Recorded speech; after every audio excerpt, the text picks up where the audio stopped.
Though the Goharian family says their life is not too bad, their main problem is overwhelming loneliness.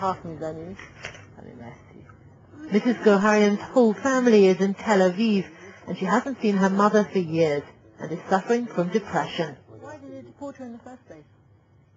There's no one left to socialize with, and at school, some Muslims won't sit next to their children because they're Jewish. Because our numbers are so few, there's been no Jewish wedding party in Yazd for the last 6 years. We're not more than 60, 70 people here. If we want to throw a birthday party, it won't be jolly. There aren't more than 8 or 9 or 10 little children here.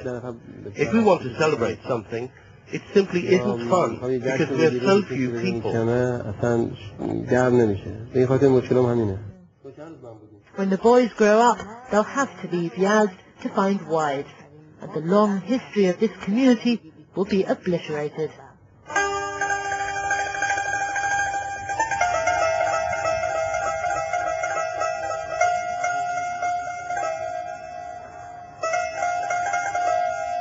These are the Damavand Mountains, just north of Tehran, where the first Jews came to settle in Iran nearly 3,000 years ago.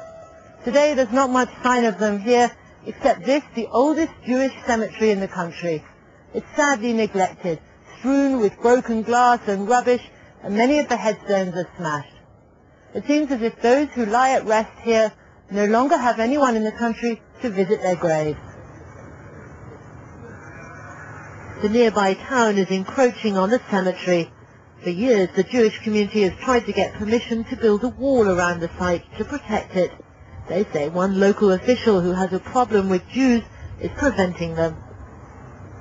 This may be an ancient heritage site, but in another 100 years, there may be no trace of it at all. But several hundred miles to the west, in the city of Hamadan, one of Judaism's most important sites is still preserved, the tomb of Esther and Mordecai. Iran is home to more Jewish shrines and places of pilgrimage than any other country except Israel. Though, of course, after the Iranian Revolution, Israeli Jews cannot come here. But every year, when Jews around the world celebrate Purim, they remember how Esther, an Achaemenid Persian queen, saved her fellow Jews from annihilation. But death to Israel is today's slogan in the Islamic Republic, and President Ahmadinejad has repeatedly said Israel should be wiped off the map. Hardliners have been signing up volunteers for what they call martyrdom missions against Israel. But do they have a problem with Judaism or with Israel's treatment of the Palestinians? If we say we want to go on a mission, we mean we want to confront those who oppress others. But not all Jews are oppressors, are they? We want to attack those people who have created the State of Israel and made Palestinian women and children homeless. But President Ahmadinejad's questioning of the Holocaust caused uproar abroad, and among Iranian Jews, most of whom were too scared to talk about what he said. It's very regrettable to see a horrible tragedy so far-reaching as the Holocaust being denied. I've expressed my view about this. It was a very big insult to Jews around the world. And sometimes extremists do incite hatred. During the recent fighting in Lebanon, this hardline paper ran pictures of Jews celebrating Israeli independence in synagogues. The paper lied, saying the synagogues were inside Iran.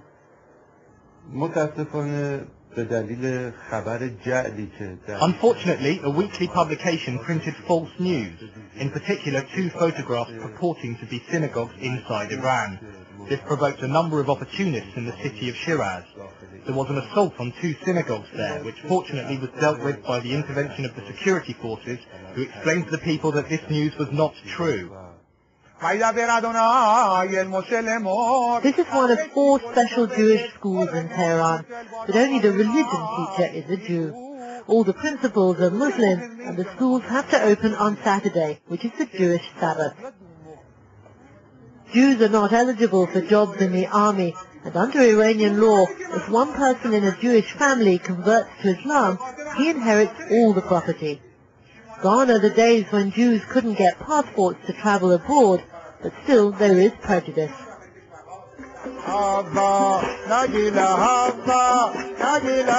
But in this old people's home run by the Jewish community in Tehran, Muslims, Christians and Jews share the loneliness of old age.